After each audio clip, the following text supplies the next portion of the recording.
Imagínate diseñar una red de seguridad multimillonaria, blindada por todos lados, o sea, estructurada específicamente para proteger a las potencias deportivas más ricas del planeta. Ujú. Y que en el mismísimo primer intento de usarla, uno de esos gigantes tropiece y caiga al vacío por el único agujero que dejaron abierto. Suena a guión de película, ¿no? Totalmente. Suena a ficción. Pero es exactamente la ironía con la que nos enfrentamos al analizar la nueva estructura del deporte más popular del mundo.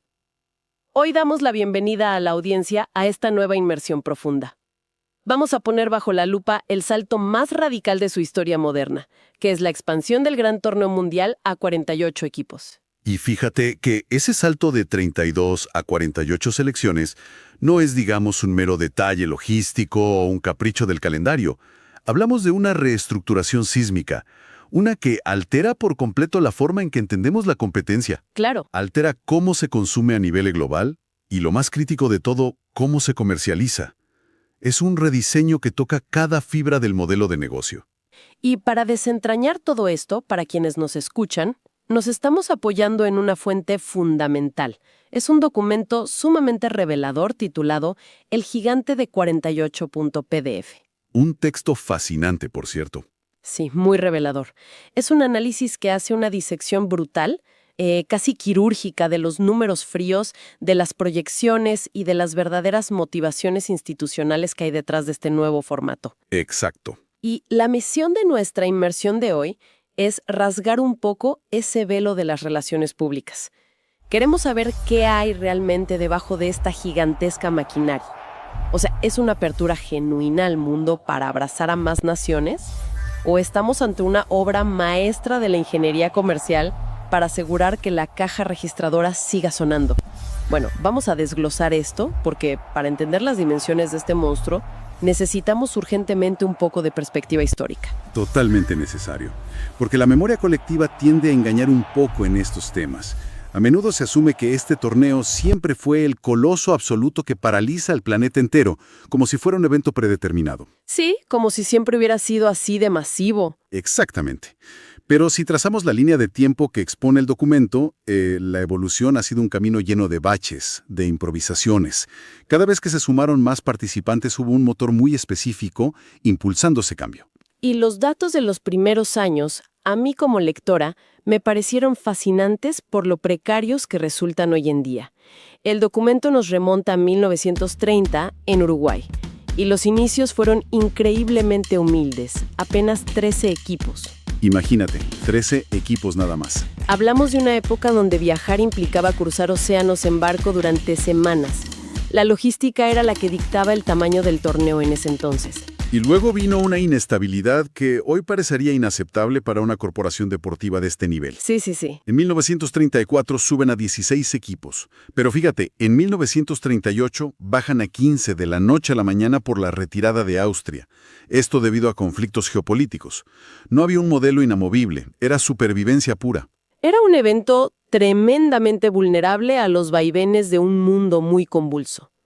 Pero luego, el documento señala que, en la posguerra, en un periodo muy definido entre 1950 y 1978, el formato encuentra lo que podríamos llamar su primer centro de gravedad estable. Así es, se ancló en 16 selecciones. Exacto. Y para los analistas deportivos, esa es a menudo considerada la era clásica, ¿no?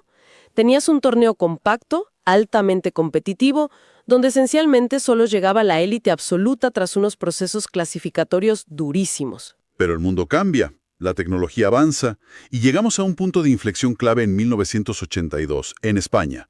Ahí es donde presenciamos el primer gran salto con tintes comerciales evidentes.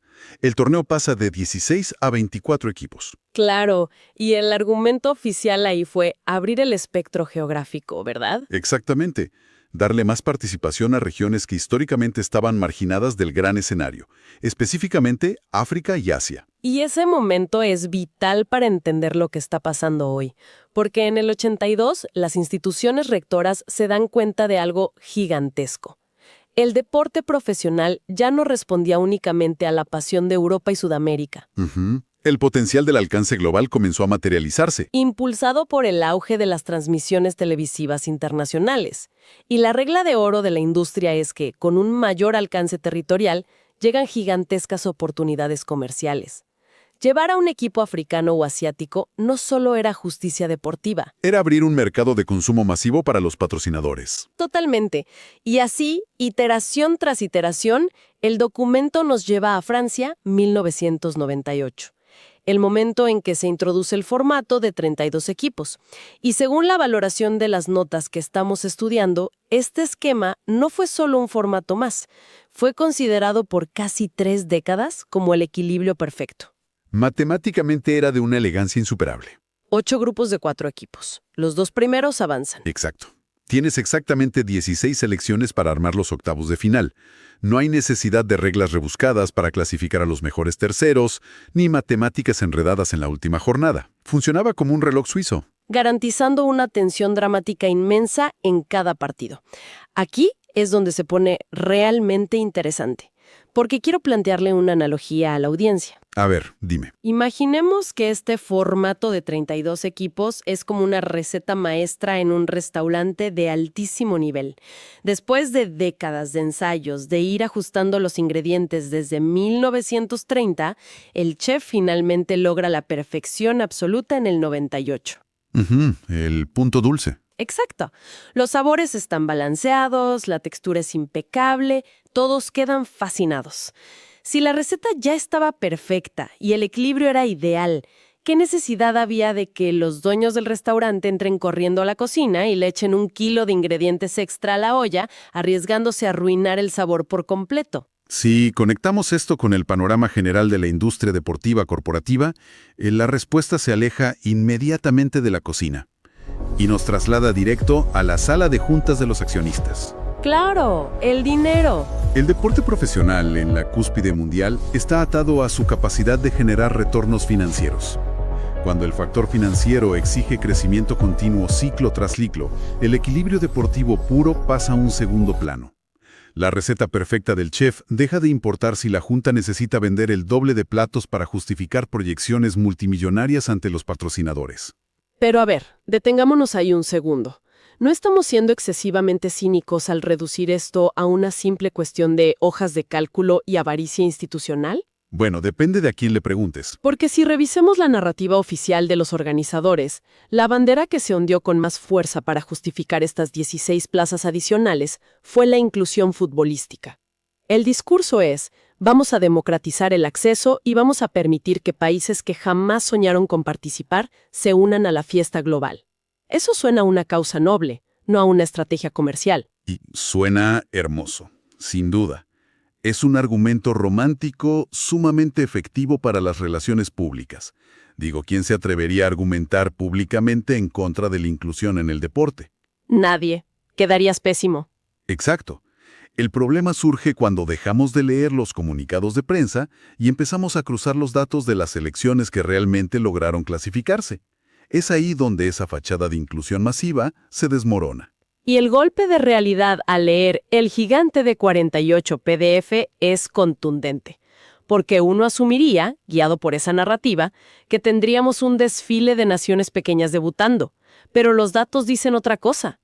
Con toda esta expansión, la cantidad de equipos verdaderamente debutantes es minúscula.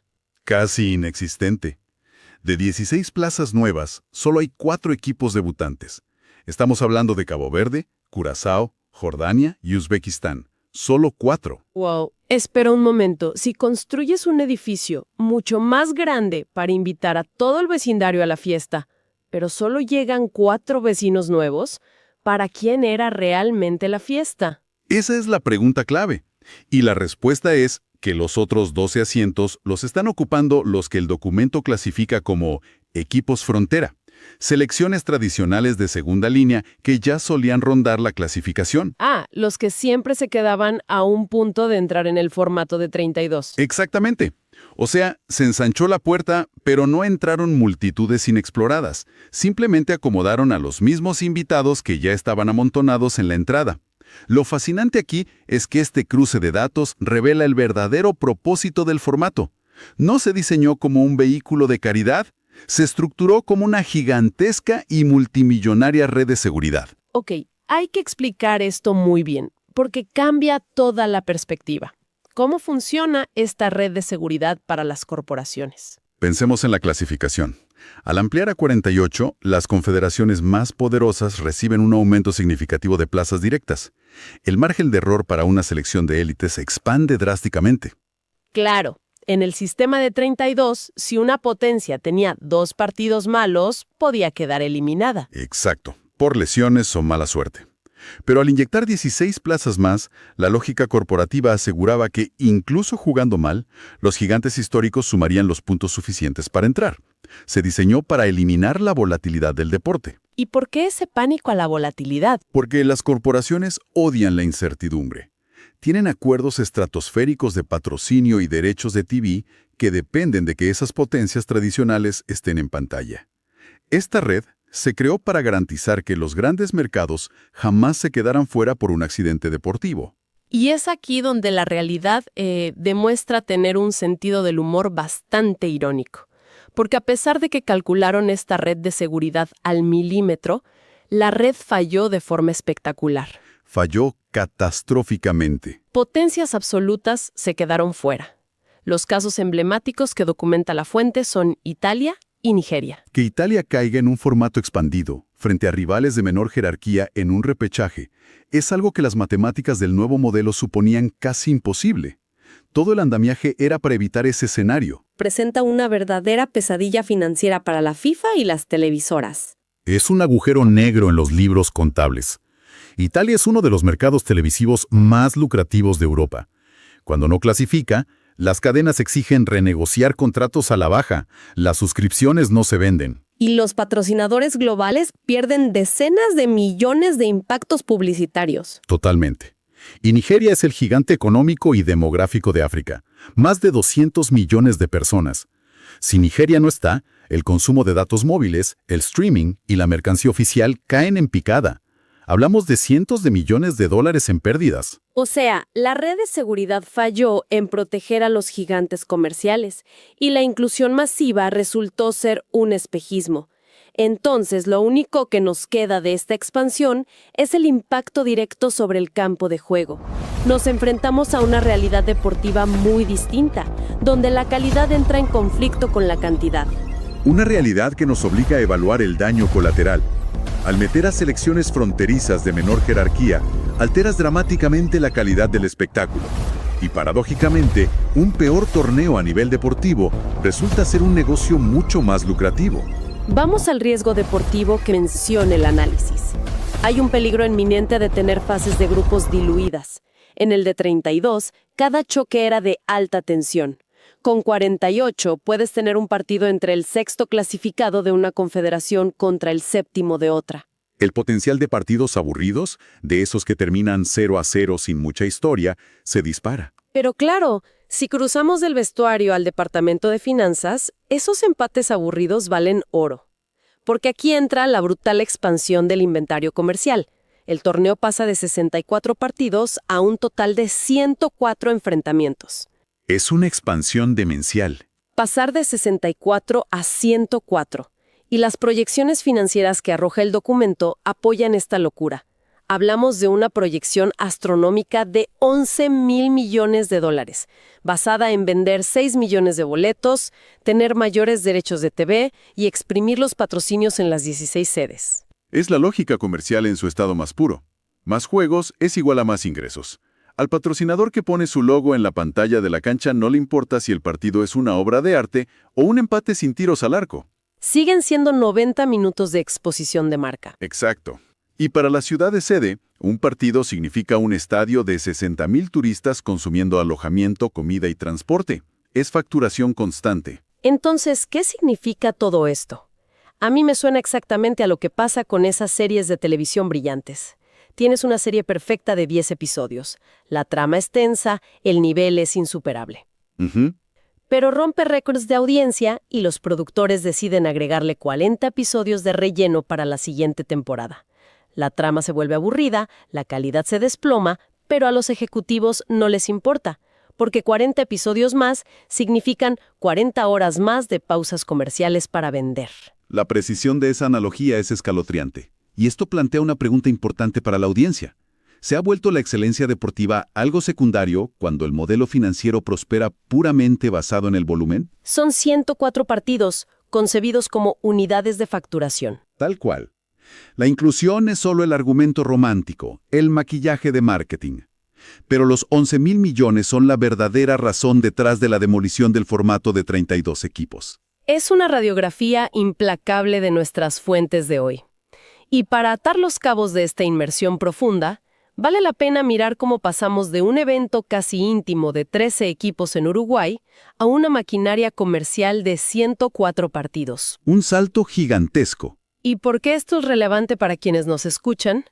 Bueno, porque cambia para siempre la forma en que el mundo experimentará el evento global más grande. Transforma el deporte en una cuestión de inventario y tiempo de pantalla. Pero creo que hay un contrapeso fundamental aquí. La catástrofe de Italia y Nigeria nos deja una lección vital. Demuestra que el fútbol, en su esencia más pura, conserva una dosis salvaje de azar que el dinero de las corporaciones no puede comprar. Y sobre esa idea queremos dejar un pensamiento provocativo para que la audiencia lo reflexione por su cuenta. A medida que la industria deportiva sigue creando formatos expansivos para blindar sus ingresos y tratar de eliminar cualquier riesgo financiero, ¿llegará el día en que las reglas borren por completo esa dosis de azar? ¿O siempre será el balón rodando en la cancha el que tenga la última palabra? Una interrogante existencial fascinante. Ha sido un recorrido increíble. La curiosidad y el análisis nunca terminan. Hasta la próxima.